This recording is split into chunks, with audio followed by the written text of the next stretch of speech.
Title: My mom always said my grandpa died broke. Then I found a hidden bank account in his name with over $700,000. Original post. My name's Derek, 31M, and I was raised by a single mom who worked 2 jobs and still somehow made it to every school play, soccer game, and parent-teacher night.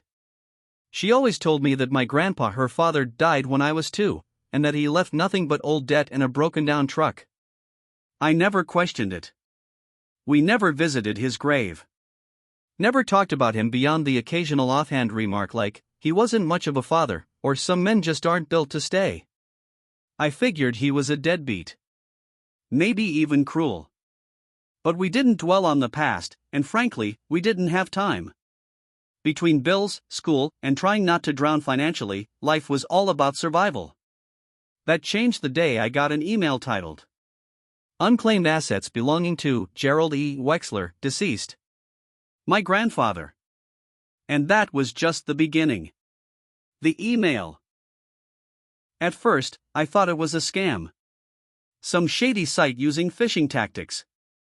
But the email had an official government domain, and the name on the claim wasn't mine, it was my grandfather's.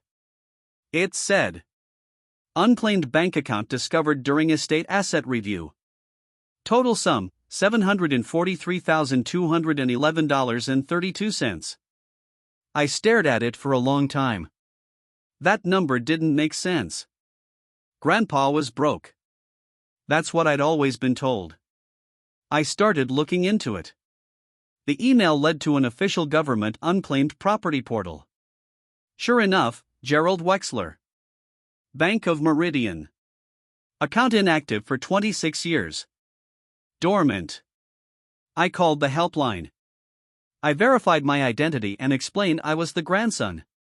They told me I wasn't listed as a beneficiary, but that the estate appeared intestate, no known will, and that a next of kin could claim it by petitioning through probate court. I hung up and immediately called my mom.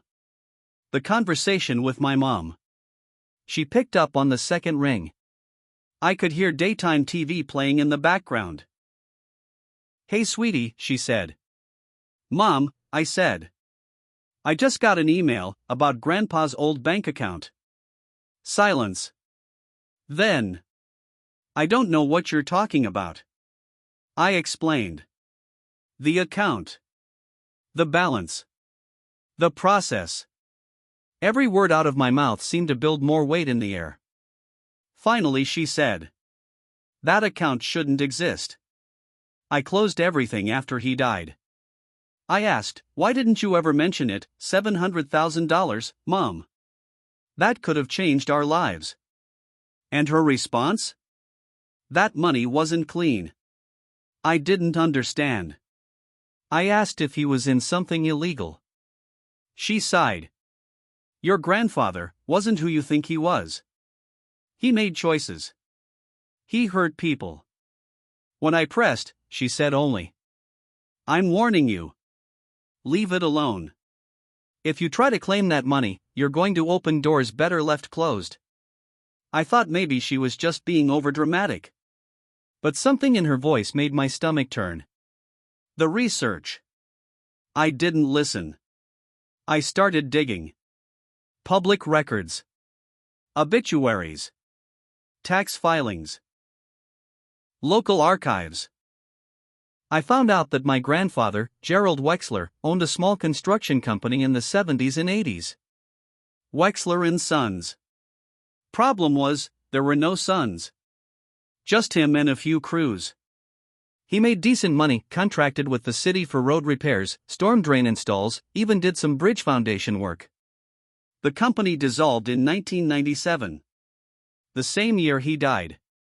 But here's the weird part, the business license hadn't been renewed in over 5 years before that.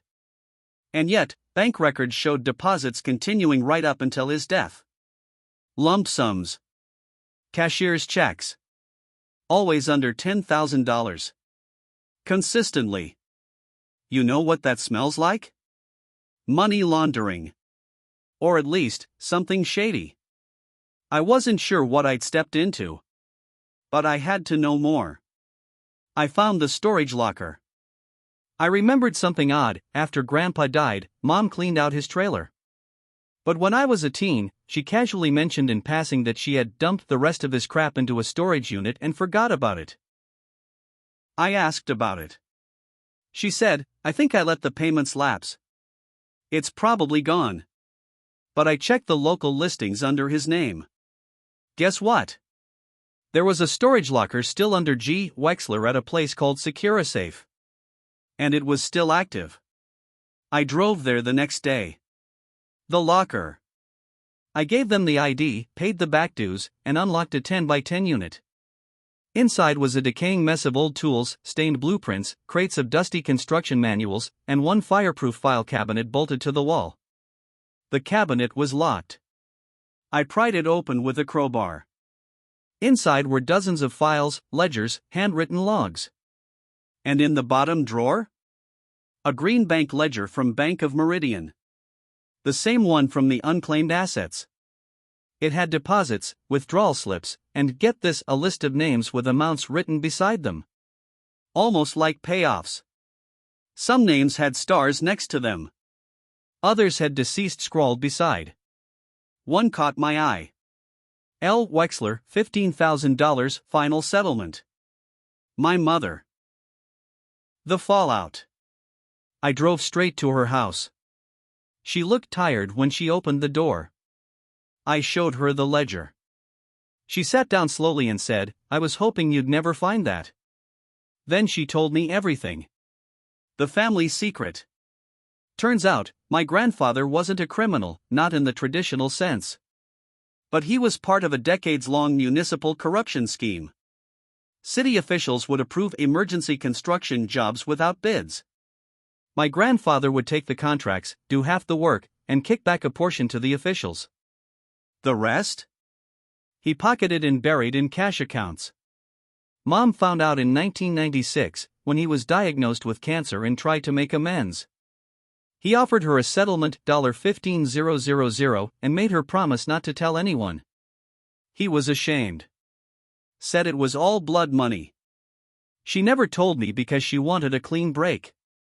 She hated what he did and wanted no part in it. I asked, "Then why didn't you donate it? Why didn't you report it?" She looked me dead in the eye and said, "Because we were poor. And I was tired of struggling. And I convinced myself that if I never touched the rest of it, it would be like it didn't exist."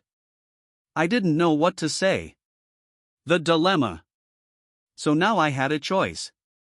Claim the money and potentially tie myself to an illegal past. Leave it untouched and pretend I never knew. Or something in between. I talked to a lawyer, showed him everything.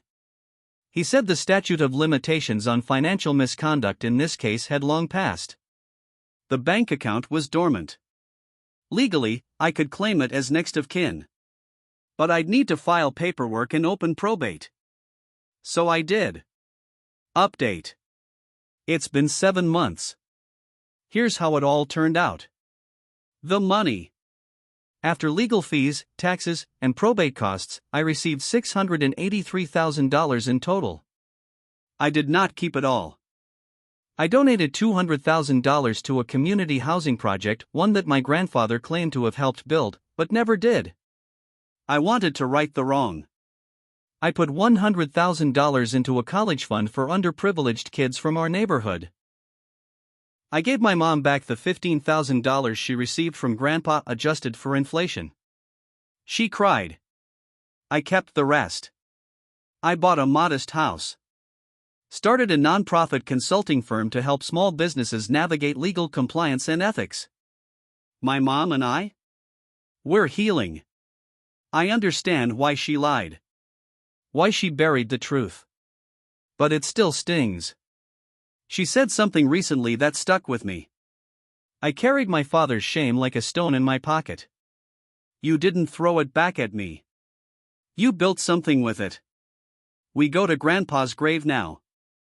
We leave white roses. We talk about what could have been.